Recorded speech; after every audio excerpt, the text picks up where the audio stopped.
하는 본문을 근거로 하여 사랑하는 자들아라는 제목으로 함께 말씀 나누기를 원합니다. 우리가 앞달락에서는 전 시간에는 교회 내에서 이 성도들 각자에게 주어진 그 은사, 하나님께서 부여하신 그 은사를 목적에 맞게 활용할 것을 이야기를 했어요. 그리고 성도가 지켜야 할 삶의 자세를 제시를 했는데, 오늘 본문의 내용은 성도의 모임인 교회 공동체가 대사회관계에 있어서 가져야 될 그런 자세에 대해서 이야기를 하는데, 특히 성도는 자신을 핍박하고 그 성도와 원수된 이들, 그러니까 우리 자신을 핍박하고 우리에게 원수된 이들을 도대체 어떻게 대처해야 될까 하는 것을 그 하나님 나라의 원리대로 오늘 이 문제를 언급하고 있어요. 우리가 14절의 말씀을 보면은 너희를 박해하는 자를 축복하고 저주하지 말라. 17절에 아무에게도 악을 악으로 갚지 말고 모든 사람에게 앞에서 선한 일을 도모하라고 그렇게 말씀이 기록되어 있는데, 그게 쉽습니까? 참 우리의 한계 이상의 것을 하나님께서 요구하세요. 그래서 우리가 성령을 의지하지 않고 말씀을 깨달아지지 않고는 하나님 말씀대로 도대체 살아갈 방법이 없는 게 우리들의 현실이에요. 구약에 보면은 이 레이기 이렇게 말씀을 보면은 레이기 24장 19절부터 말씀을 보면은 그 동해보복법이라고 그래가지고 내가 피해를 입은 만큼 상대방에게 대갚아주는 그 내용이 기록이 돼 있어요. 그럼 여러분, 그래 얘는 이로 너는 눈으로, 내가 피해를 당한 만큼 상대방에게 보복해 주는 게 구약의 이야기야. 그렇게들 이야기하기도 하는데, 그건 그 이야기가 아니에요. 여러분 잘 들어보세요. 동해보복법 그래갖고 제가 오늘 이 본문을 하려다 보니까 일부러 이 레위기서 신명기서 말씀을 좀 인용을 하려고 그래요. 이 보복의 한계를 딱 설정하려고 이 동해보복법이 하나님이 만든 거예요. 이 과도한 복수로 인해서, 그러니까 어떤 사람이 억울한 일을 당했을 때 과도한 복수로 인해서 파생될 그런 보복의 악순환을 예방하기 위한 것이 동해보복법, 레위기 그 말씀이에요. 그런데 예수님은 이러한 그 정신을 완전히 승화시키고, 예수님은 이러한 정신으로 완전히 완성시켜서 용서와 사랑의 법을 명하셨어요. 이 신약으로 이렇게 넘어오면은. 그래서 제가 이 말씀을 준비하면서 굉장히 양심이 찔렸고 가슴이 아파하는 게 뭐냐면은, 내가 억울하고 내가 미우면 그냥 미웠어요. 내가 억울하면 정말로 그냥 미웠고, 말씀이 원수가 없는 일이 하나님 앞에 있다는 그 말씀이 다 알고 있는 내용인데도 내 자신에게는 적용하고 싶지가 않았어요. 얼마나 내 자신이 완악한지에 대해서 한번 되돌아보게 된 계기가 됐어요. 도대체 어찌하려고 35년 동안 예수를 믿으면서 이 성경대로 살고 싶은 갈망이 나에게 없었는가? 어떻게 이 긴 세월 동안에 내가 말씀대로 살기를 몸부림치고 내가 하나님이 명령하신 그 말씀에 순종하기를 몸부림치지 못했는가? 이러다가 이 인생이 끝나버리면 어쩔 뻔했는가? 굉장히 가슴이 아프더라고요. 그래서 오늘 제가 그 레위기 24장의 19절부터 나오는 동해보복법을 먼저 말씀을 드리고 이제 이 말씀을 시작한 이유가, 여러분들이 쭉 이야기를 들어보면은 아실 수 있을 것이에요. 그러니까 이 구약에서는 내가 피해를 당한 만큼 그 복수를 허용함으로 인해서 딱 그만큼만 복수를 해라, 그 이상 복수를 하면 안 된다는 것이에요. 이게 저 사람이 눈을 해 입혔으니까 너도 눈으로 해 입혀라, 이 이야기가 아니에요. 저 사람이 너를 눈으로 해 입혔으면은 딱 그만큼 그 이상은 안 돼, 이 이야기예요. 그러니까 가해 당한 만큼 복수를 허용함으로 인해서 무제한의 보복을 막으려고 공식적인 처벌을 통해서 사회 정의를 구원하려고 하는 것이 목적이었어요.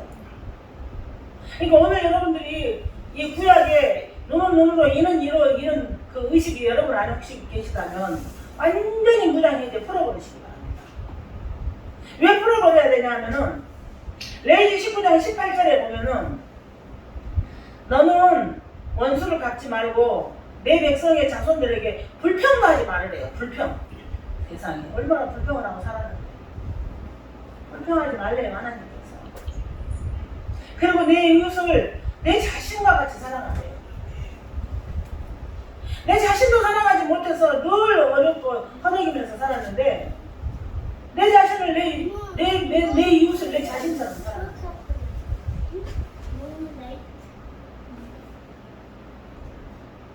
그래서 여러분 정말로 이 동해 그 보복법의 그 정신을 우리 신약에서는 예수님께서 재해석을 하시고 새로운 계시와 새로운 그 빛 안에서 신약의 성도들에게 엄청난 이 교훈을 지금 제시하고 있는 것이에요.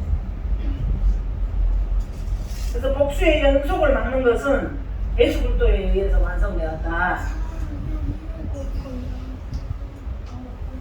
내 자신을 적대하는 자를 축복하기에는 인간적인 성경으로는 불가능해요. 우리가 조그만 섭섭한 말을 들으면 그게 왜 그렇게 마음이 맺혔는지. 예수 믿는 사람 맞아요? 내 안에 예수 그리스도와 연합되어 있는 사람들 맞아요?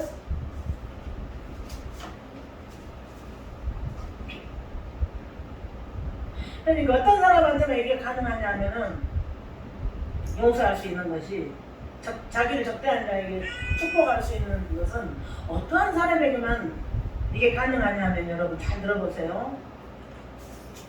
내 자신이 과거에 죄를 지음으로 인해서 내가 죄를 지어서 나 때문에 예수 그리스도께서 십자가에 못 박혔어 돌아가셨어 이것이 가슴 절절히 있는 사람. 내가 그 예수님 앞에 내가 씻을 수 없는 가해자라는 그런 의식을 가진 사람. 하나님 은혜에 감사하는 그런 마음을 가진 사람. 내가 이 죄 용서함을 받은 이 죄사함에 대한 정말로 기가 막힌 그 은혜와 깨달음이 있는 사람. 이런 마음을 가질 때만 우리가 나를 적대하는 자를 축복할 수 있고 원수 갚는 일이 하나님의 것임을 우리가 알 수가 있어요.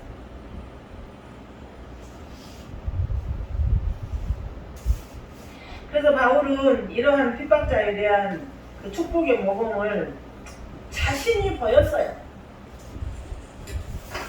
자기가 예수 믿는 사람 죽이려고 가다가 다메섹 도상에서 예수님을 만난 이후로 자기가 이 핍박자에 대한 그 모범을 보여있어요. 그래서 자기 자신이 고린도전서 4장 12절에 보면 수고하여 친히 손으로 자기가 일을 했고 모욕을 당한 즉 축복했고 사도 바울 자신이 박해를 받은 즉 참고 여러분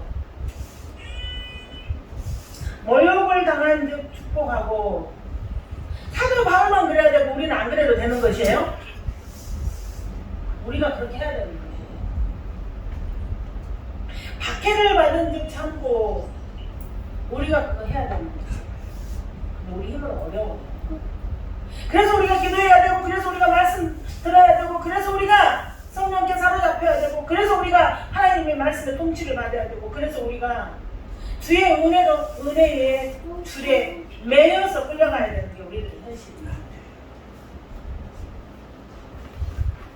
15절 보면 참된 이웃 사랑은 이웃의 슬픔과 기쁨에 대해서 인격적인 공감대를 형성하는 것을 통해서 증거된다. 그러니까 이게 참 보면 사람마다 성향이 다르는데 남의 좋은 일 보면 내 일처럼 기뻐야 돼요.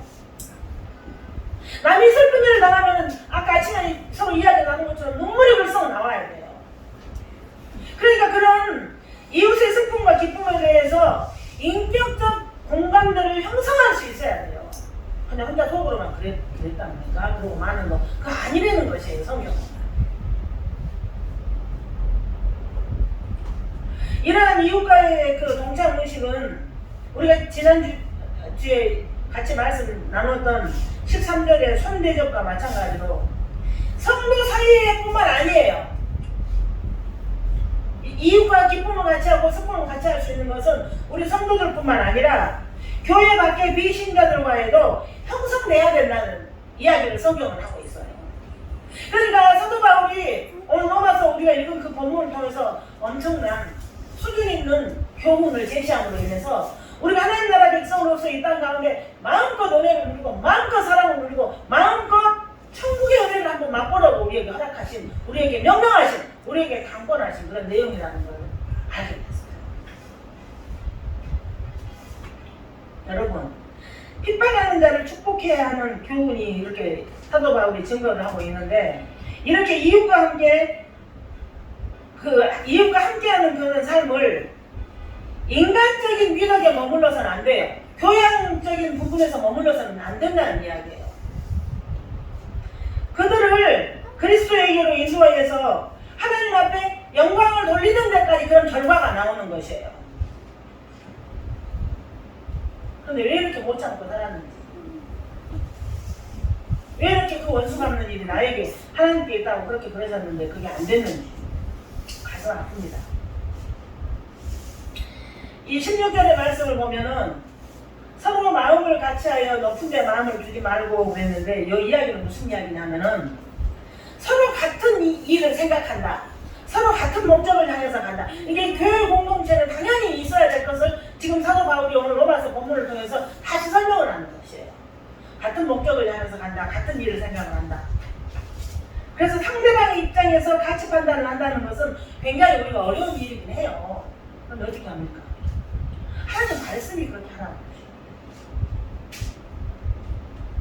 여러분은 상대방 입장에서 다 뭐든지 생각하고 사십니까? 그게 안 돼서 다 괴로워요. 그래도 우리 교회 어떤 분 한 분은 상대방의 입장에서 생각 그래도 이렇게 잘 하시는 분이 한 분 계세요. 설교 끝나고 칭찬해 주고.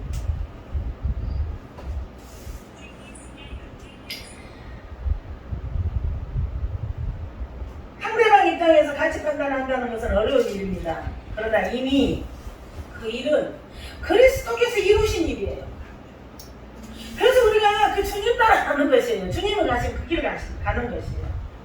그래서 그리스도께서 이루시고 그리스도께서 교훈했던 것처럼 스스로를 상대방 입장에 두는 것이, 내 자신을 스스로를 상대방 입장에 두는 것이 기독교 기본 윤리예요. 기독교의 기본 윤리대로 살 수 있다면 우리를 최고로 멋있는 사람이에요. 왜 이렇게 안 될까요? 기독교 기본 윤리대로 갈 수만 있다면 이건 천국의 삶이에요.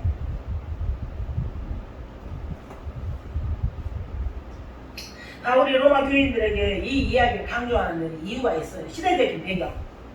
자, 여러분, 그때는 노예 제도가 극심했어요. 극심한 이기주의, 극심한 노예 제도. 거기에 시달리는 그 비신자들에게 기독교적인 영향력을 미치려면 이렇게 해야 된다는 것이 요지였어요. 요지. 그럼 지금은 어떻습니까? 제가 요즘에 그런 생각을 해요. 최고의 우리나라의 엘리트 층들이 있어요. 자기 꿈을 다 이루고 경제적으로도 명예로도 부족함이 없는 사람들한테 가서 물어보세요. 당신은 행복하십니까?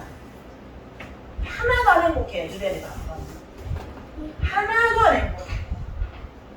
우리나라 최고의 엘리트 층들이 더 높이 올라가기 위해서 얼마나 많은 인생을 감수해오고 더 높은 자기 고지를 점령하기 위해서 잠못 자고 고민을 해야 되는 게 우리나라 최고의 엘리트층들이 많은 사람들.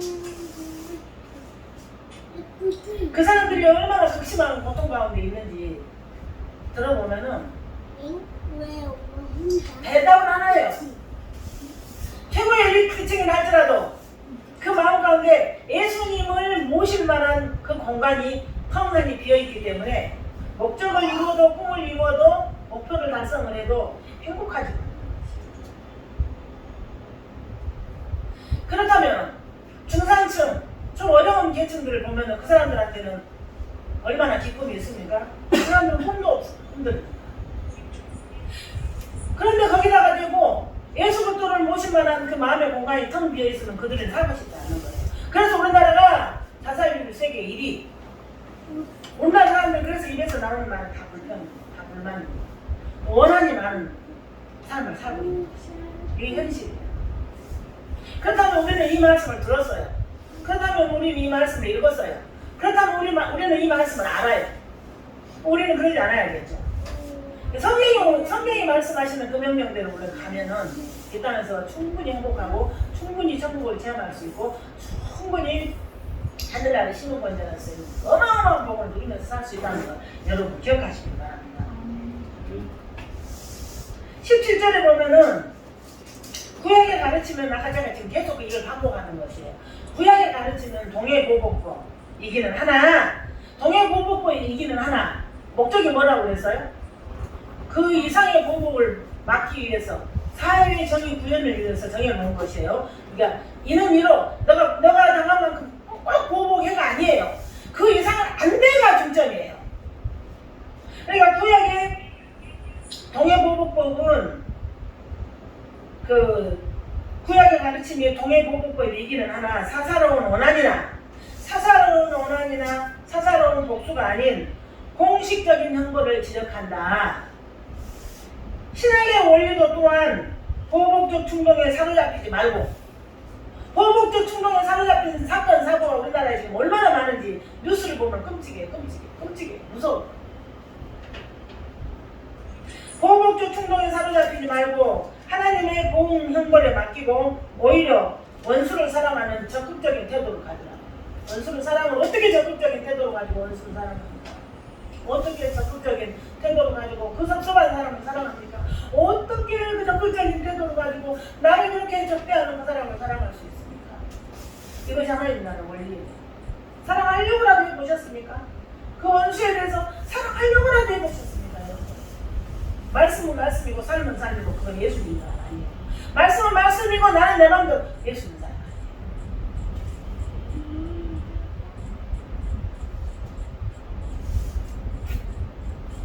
그리고 선한 일에 남보다 앞서서 생각해라. 선한 일에 경쟁적으로 남보다 앞서서 생각해라. 여러분이 선한 일에 남보다 앞서서 경쟁적으로 생각해 보십니까? 회개해야 된다니까요. 가슴 아프다니까요. 가슴 아픕니다. 18절에 보면 선한 일을 위해서 노력하라는 진정의 교훈에 단서를 붙이는데 모든 사람과 평화를 유지하라거든요. 모든 사람과 화평하라. 여러분 모든 사람과 화평하랍니다. 모든 사람과. 그런데 모든 사람과 평화를 이룬다는 것은 언제나 가능하진 않아요. 맨날 걸려야 된다.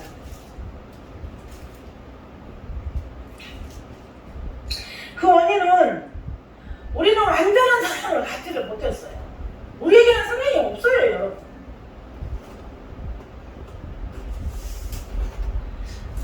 우리가 완전한 사랑을 갖지 못했기 때문에 우리 성도들의 연약함과 아울러서 평화를 파괴하려는 죄악된 세상의 경향 때문이에요.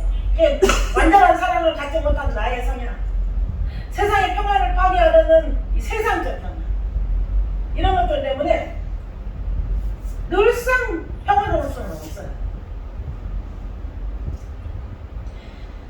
그런데 성도가 이 세상을 향하여 평화의 노력을 기울여야 하지만 우리 노력으로는 불가능하고 그 평화에 궁극적으로 그 평화를 성취하신 완전한 승리자인 모습으로 재림하시는 예수 그리스도로 인해서 완성될 그 나라, 완성될 것이에요.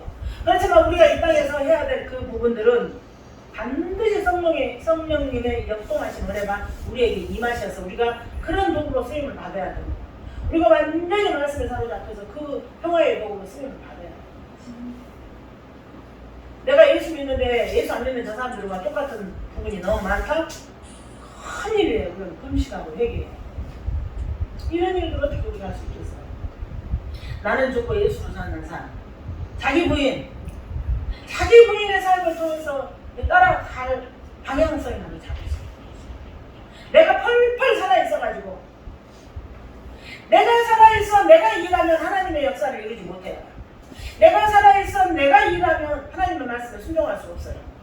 내가 살아있어 내 마음대로 살아가면 하나님과 원수된 관계로 들어갈 수밖에 없어요. 내가 죽고 예수로 살면 그때부터 하나님의 자녀로서의 삶이 멋지게 열리기 시작합니다. 넘어졌다 할지라도 다시 일어나는, 말씀 붙잡고 다시 한번 승리하는 그런 삶을 살게 될 수 있습니다. 여러분, 내가 살아 역사하면 하나님한테 맡길 수가 없어요. 내가 하면 내 수준, 하나님 앞에 맡기면 하나님의 수준. 어디다 맡기시겠습니까? 어디에다 맡겨보시겠습니까? 하나님한테 맡겨야 된다는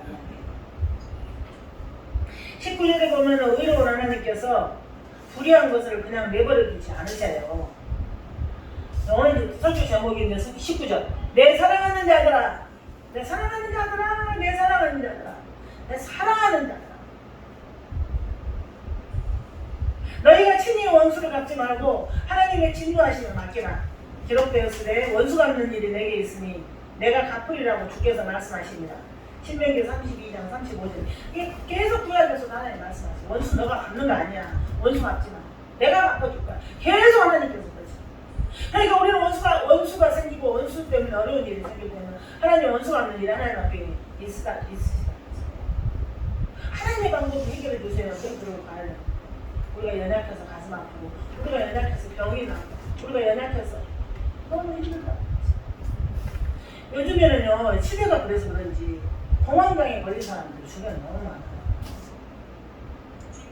만약에 우리가 원수 갚는 일이 하나님 앞에 있음을 맡기지 않고 믿지 않고 우리가 해보려고 한다면 어떻게 되겠어요? 우리가 하나님의 방법이 아니고 내가 살아있어서 내가 죽은 나를 내가 끌고 와서 다시 그 일을 처리, 내 수준으로 가지고 다시 그 일을 처리하고 싶으면 어떻게 되겠어요?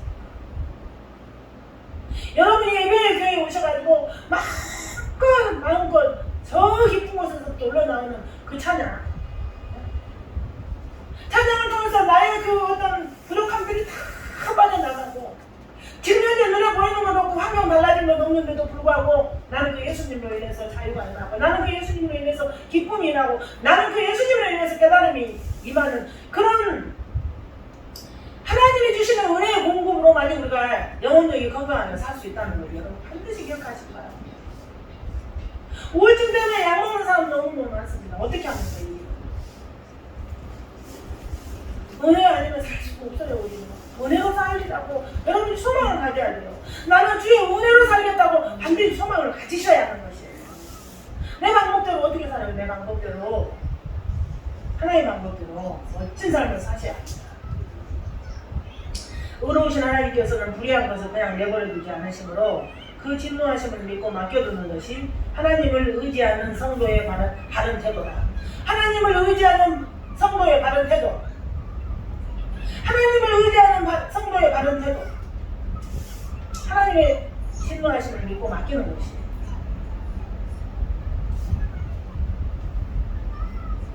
권세가 있으신 예수님, 무지하시면서도 원수에 의해서 수욕을 당하시며 십자가에 못 박히셨으나 친히 원수 같지 않으셨던 그리스도에게서 이런 사상의 완전한 실천을 볼 수 있어요. 말씀의 완전한 실천을 볼 수가 있어요. 하나님 나라의 영적 원리의 완전한 실천을 우리가 볼 수가 있어요. 알 수가 있어요. 배울 수가 있어요. 바울이 말한 이 교훈의 원천이 하나님께 있다는 것을 밝히고 그 하나님의 말씀은 이렇게 권위 있게 움직인다는 것을 오늘 19절에서 상세하게 설명합니다. 여러분한테 누가 섭섭하십니까? 여러분한테는 누가 원수이십니까? 그 갚는 거 누가 하신다고요? 하나님 몫이에요. 우리 몫이 아니에요. 내 수준으로 안 돼요. 절대 안 됩니다. 여러분 멈추시기 바랍니다. 20절에 하나님의 사랑은 사회의 그 보편적인 그런 통념을 초월해요. 초월. 여러분의 사랑은 어떻습니까? 하나님의 사랑은 사회의 그런 보편적인 보편적인 통념을 초월해요. 근데 여러분은 이 사실을 심각하게 생각해 본 적이 있으십니까? 왜 나는 사랑을 이렇게 사랑이 나오지 않을까? 나는 왜 이렇게 사랑을 못할까? 나는 왜 이렇게 말씀대로 살지 못할까? 나는 왜 이렇게 사랑의 사람으로 사명 감당을 못할까에 대해서 심각하게 생각해 본 적이 있으십니까? 제가 요즘에 그런 생각을 해요. 옛날에는 내 중심, 내가 원하는 나의 목표, 나의 어떤 건 나 그런 기도를 많이 했던 그런 시절이 있었는데 지금은 기도할 것이라고는 정말 말씀을 읽으면 하나님의 말씀대로 살기 원합니다. 하나님의 말씀이 나를 통찰하고 있어요. 하나님 하나님의 방법대로 살지 못해서 가슴이 아파요. 하나님 제가 목사답게 살 수 있는 기회가 있었으면 좋겠습니다. 하나님 나 김정희를 죽었습니다. 주의 말씀으로 주의 은혜로 살기 위해서 자나깨나 그 고백입니다. 그 고백하면서 정말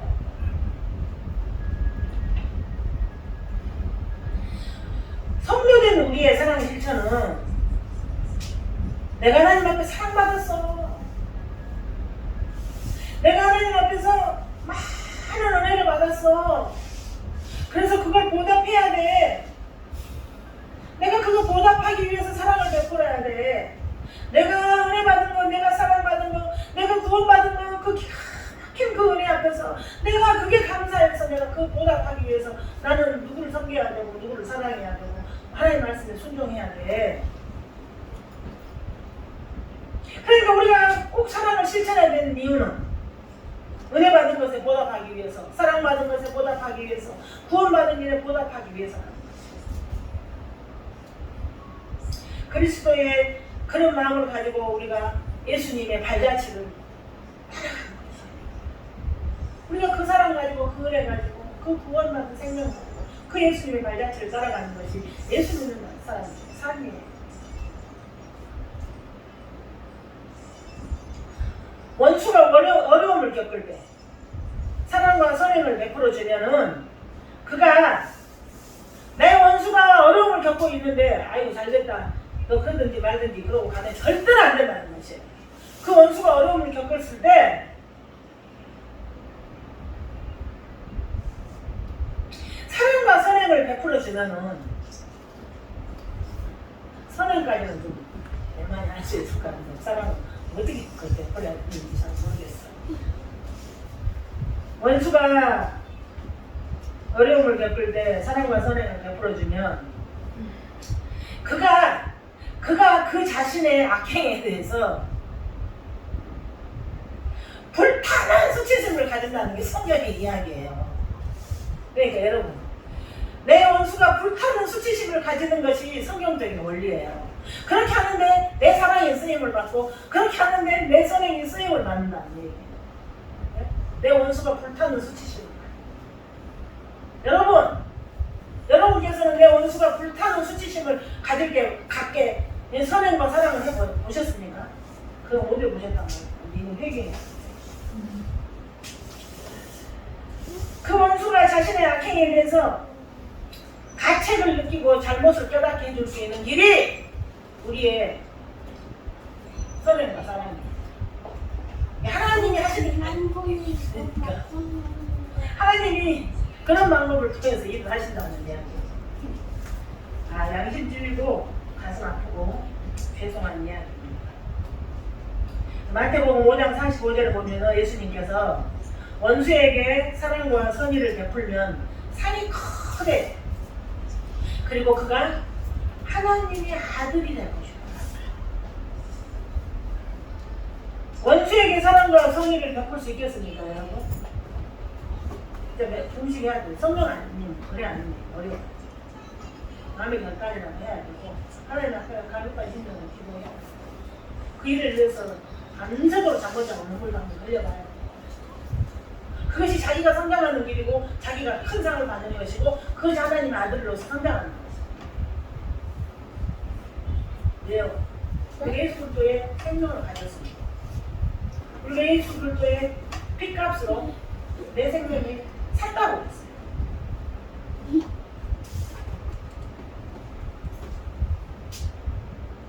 본절 앞절에서 설명해 오는 박해하는 자, 악을 행하는 자, 원수에 대하여 어떻게 대처할 것인지 그 방법을 권면했는데 성경은 이렇게 명료하게 설명을 해요. 악은 오직 선으로만 이길 수 있다. 악은 오직 선으로만 이길 수 있다. 악은 오직 사랑으로만 이길 수 있다.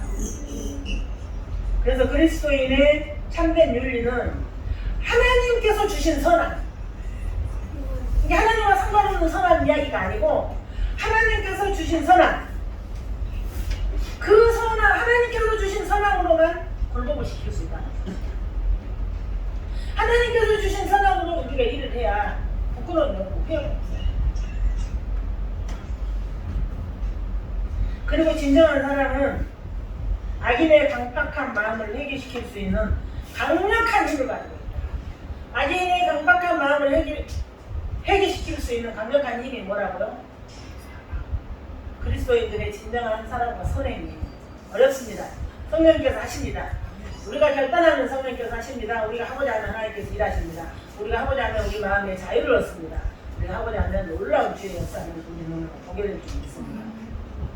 그러니까 우리가 하는 하나님의 사랑, 하나님께서 주신 선함, 하나님께서 주시는 그 사랑으로만 불의한 세상을 정복하고 하나님 나라를 세우는 길이라는 것이에요. 도저히 아무리 많은 것을 사가지고 와서 섬기고 전도를 해도 반응하지 않는 자, 그런 강박한 마음을 돌이킬 수 있는 것은 하나님이 주신 선함과 하나님이 주신 사랑입니다. 그래서 우리가 감정대로 신앙생활은 다 죽습니다. 믿음의 주 온전케 하신 예수 그리스도께 집중하고 믿음의 주 온전케 하신 예수 그리스도를 바라보고 우리 하나님이 우리에게 허락하신 그 말씀의 세계를 바라보고 신앙생활을 하지 않으면 은혜를 받을 수가 없어요. 왜 은혜를 못 받아요? 나는 아프고 나는 힘든데 무슨 은혜가 우리가 말씀으로 보장돼야지. 하나님 앞에서 그 하나님의 사랑이 잘 우리 마음판에 우리 심지에 새겨집니다. 여러분 한 번씩 부탁을 드리겠습니다. 같이 무더위가 계속 되면 문 열고 밖에 딱 나가는 순간 숨이 막힙니다. 이것은 환경적인 우리에게 권한이에요. 근데 우리의 영적인 권한은 그보다 훨씬 강도가 세요. 그래서 예배를 통해서, 말씀을 통해서, 기도를 통해서, 성도 간의 교제를 통해서, 성경과 순종을 통해서 우리가 이 영적인 숨막히는 이 터널을 뚫고 나가지 않는다. 누가 아무도 도와주지 않습니다. 내 가족도 도와주지 않습니다. 우리가 말씀과 기도와 예배와 성경과 순종과 성령 하나님의 통치하심에 이끌려서 이 영적인 어려운 시기를 잘 뚫고 나갈 때 하나님께서 우리 마음 가운데 주시는 그 칭찬을 받으면서 하나님께서 우리 마음 가운데 주시는 확신을 가지고 하나님께서 우리 마음 가운데 주시는 그 말씀을 붙잡고 넉넉히 이기는 그런 삶을 살게 되겠습니다. 여러분께서 신앙생활할 때 교회에 대해 관심을 좀 가지고 교회 지체에 대해서 좀 관심을 가지고 모두에게 좀 관심을 가지는 것이 시작으로 출발을 하셔야 돼요. 우리가 교회 공동체에 대해서, 예배 공동체에 대해서 그 하나님 주신 선행과 하나님 주신 사랑이 실천되지 않으면 그것이 밖에 비신자들에게까지 파생될 수 없어요. 그래서 다 여러분께서 한 분 한 분, 예배 공동체 한 분 한 분을 위해서 기도할 수 있어야 되고, 섬길 수 있어야 되고, 감사할 수 있어야 되고, 관심을 가질 수 있어야 되고, 하나님께서 주신 선함과 하나님께서 주신 그 사랑으로 대할 수 있어야 하는 것이 오늘 본문의 요지예요. 그래서 제가 이 설교를 교회 개척한 이후 10년이 넘었는데 처음 해봐요. 왜 내가 이걸 처음 해보는가? 제가 이 설교를 할 만한 자신이 없었던 것 같아요. 양심이 너무나 아프고 그 십자가 뒤에 숨어서 이것을 제 부끄러움으로 말하고 싶은 용기가 없었다는 건 아닌가 하는 생각을 하게 됐어요. 그런데 어떻게 하겠습니까? 복음을 알면 알수록 내가 죄인이라는 거예요. 말씀을 알면 할수록 나의 그 악함과 그 부족함이 발궈 벗겨지는 거예요. 그렇게 하면서 가는 것이 우리가 신앙생활의 길이에요. 그래서 어떠한 상황 가운데서도 우리 하나님이 잘 살리시려고 생명을 주셨는데 십자가 뒤에 숨지 말고 담대하게 나와서 하나님 주신 선함으로, 하나님 주신 사랑으로, 하나님 주신 섬김으로, 하나님 주신 믿음으로 순종할 때에 지금까지 살아오는 그 사람보다 더 이렇게 자유롭고 가벼운 마음으로 신앙생활하면서 승리할 수 있습니다. 예배 마칩니다. 오늘 우리가 기도해야 될 그런 내용들은 제가 하나님 성경대로 못 살아서 기도하겠습니다. 성경대로 못 살아서 부끄럽습니다. 제가 성경대로 살 수 있는 힘이 나에게 없습니다. 제가 말씀 읽을 때 말씀이 꿀송이처럼 날게 하시고 제가 기도할 때 하나님께서 성령께서 날 깨닫게 하여 주셔서 말씀대로 살 수 있는 은혜를 저에게 달라. 그 기도할 때 하나님이 그런 역사가 있게 되겠습니다.